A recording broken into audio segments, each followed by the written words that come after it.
Серепчилердин пикиринде 2014-жыл Кыргызстан үчүн араб өлкөлөрүнөн инвестиция тартуу жана экономикалык мамилелерди чыңдоо багыты боюнча жемиштүү жыл болду.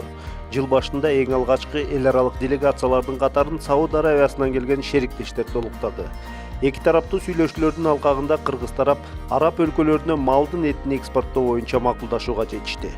Чынында биздин Кыргызстандын эти малдары толук бийик жерден ушу тойтангандан кийин сапаттуу деп билишет.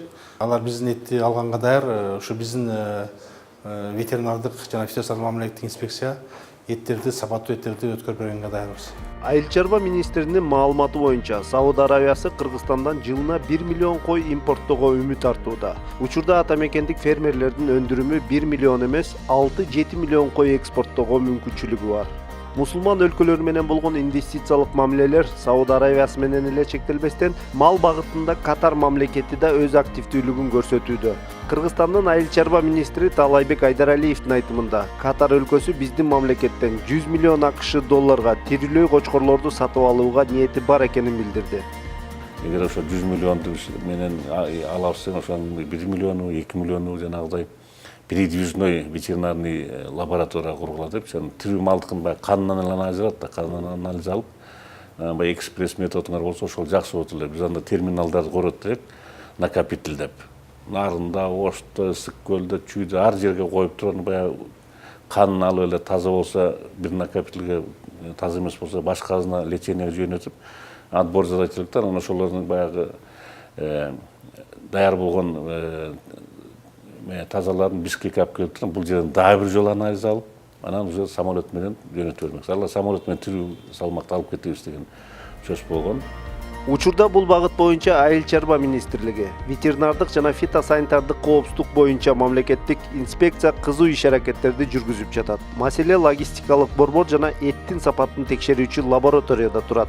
Эгер Кыргызстанда эт продукцияларын экспорттоого ылайыкталган заманбап логистикалык борбор жана эттин сапатын текшерүүчү лаборатория жок болсо, Кыргызстандын айыл чарба жана мелиорация министрлиги Сауд Аравиясынын өнүктүрүү фондуна кайрылуу жолдосо болот. Алар насыят түрүндө же гранттык негизде курулушка каржы бөлүп бере алат. Албетте, ал логистикалык борбор Сауд Аравиясы менен эле кызматташпастан башка өлкөлөр менен иштешсе болот. В принципе, кыргыз тарап даяр, жана 50 гектарды өкмөттүн уровенде бул сөз болгон. Аэропорттун тегерегинен 50 гектар жер бөлүп берүү тууралуу. Ошол жерге өзүнчө логистикалык борбор курмагалар, өзүнчө арабтар. Эми алардын логистикалык борбор жанагыдай да ветеринарный эмеден киргенден баштап мал сертификация жазылат. Анан кийин ал жака накопитель көрөт. Анан союп, баягы обработка жасагандан кийин анан бөлүнүп холодильник бар, анан тиги логистикалык борбор деген ошондой комплекс да. Логистикалык борбордун курулушуна жер аянты табылып, маселе оңунан чечилгени турат. Учурда эттин сапатын текшерүүчү лабораториянын тагдыры бүдөмүк бойдон калууда. Бажы биримдигине лаборатория салынат деген сөздөр да жүрүп атат, бирок биз ушул 20 лабораториянын, ушул эки чоң лабораторияны, ушу Бишкек шаарында жана Ош шаарындагы эки лабораторияны ушу эл аралык стандартка жооп берген аккредитациядан өткөрөлү деп атабыз. Бул боюнча мына Бажы союзу биздин Кыргызстанга 200 миллион доллар акча бөлүп атат.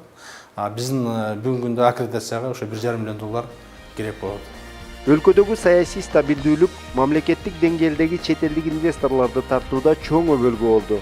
Алсак кыргыз-араб өлкөлөрүнүн ортосундагы кызматташуудан тышкары, быйылкы жылы айыл чарба тармагы боюнча Кыргызстанга 1 миллион АКШ долларына Түштүк Кореянын органикалык минералдык жер семирткичтерди өндүрүүчү завод курулду.